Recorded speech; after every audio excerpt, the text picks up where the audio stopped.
Let's get sweaty. Hey guys, welcome to a very short Shenmue Dojo News Digest video. Predictably, after recording our year in review, which is due out tomorrow, they then launched the end-of-year resolutions for all the Japanese developer. FAMITSU have released theirs today. Bloody typical, it's the way it is, but I'm going to quickly go through what Yu Suzuki had to say and give some very small thoughts around this. We'll talk a little bit more about the whole sort of 2024 idea in much more detail in the year in review video, which is due tomorrow. So guys, what I'm going to bring up on the screen now for you is from famitsu.com, is what Yu Suzuki had to say in his end of year interview and potentially plans for 2024. Just to caveat this a tiny little bit, this is done through Google Translate. I haven't had a proper Japanese translation of this yet, so there will be some inference here that might be off, just to sort of put that out there in terms of what's going on.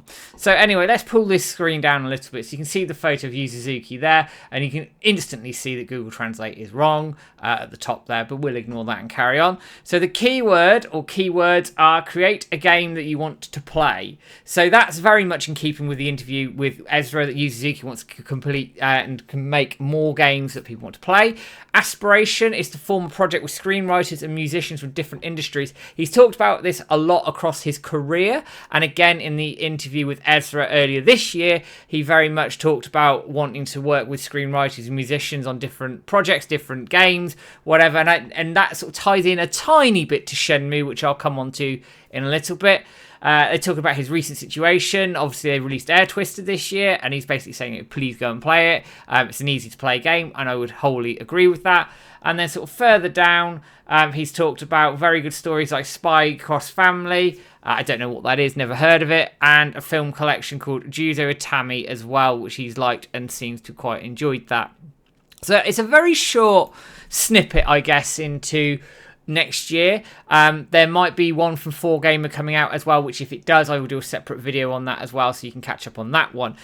It's interesting he wants to work with screenwriters and musicians. Obviously, he worked with Valencia for Air Twister quite closely.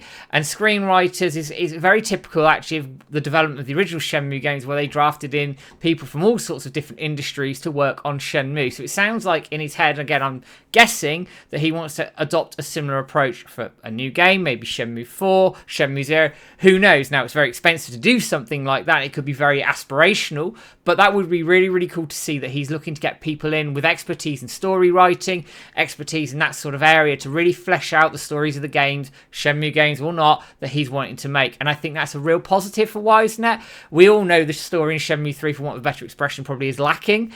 And I think learning from that and getting people in who are absolute experts in that area, yes, it's costly, but absolute experts in that area would be massively beneficial to a Shenmue 4, Shenmue 0, or whatever comes next for YSNET. And I'm really excited to see what's coming. They have one title in development, which we know about already. Obviously, we don't know too many details around that, but hopefully we get more in the coming year.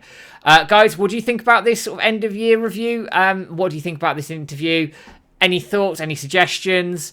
Is this Shenmue related? Is it not? Give us a comment below, guys, and I will be back with a video not too far from now. And also, we have the show out tomorrow at 7 o'clock. But for now, guys, take care. Have a good one. Sorry, guys, I forgot to give the members a shout-out. I'm still getting used to this membership thing and giving everybody shout-outs, so my apologies. But I wanted to give a very quick thank you to all the members who have signed up. Details are below if you want to have a look at that for yourself. So, Bruce Wayne 937, Survival Spears, Peter Hoffland, Sean Don, Wandering Through Shenmue, Phantom Riverstone, Nova, Bruce Wayne 911, Mike Franz, Manny Figueroa, Mask the Mo, Nick Hughes, Sean Hastings, Clunky Mate, William Lovering. Thank you for your support with the dojo. Thank you for your contributions. It all goes into helping us run the website, put giveaways on, etc., etc. So thank you very much. For those guys who are interested, for only £2 a month, you get early access to all of our videos. But I will make this very clear right now that it doesn't lock any of our content behind a paywall. If you don't wish to pay for anything, that's absolutely fine. All the content will be released to you as well for free. But it's just something that you might want to consider if you want to help out the dojo. But for now, guys, thank you and take care.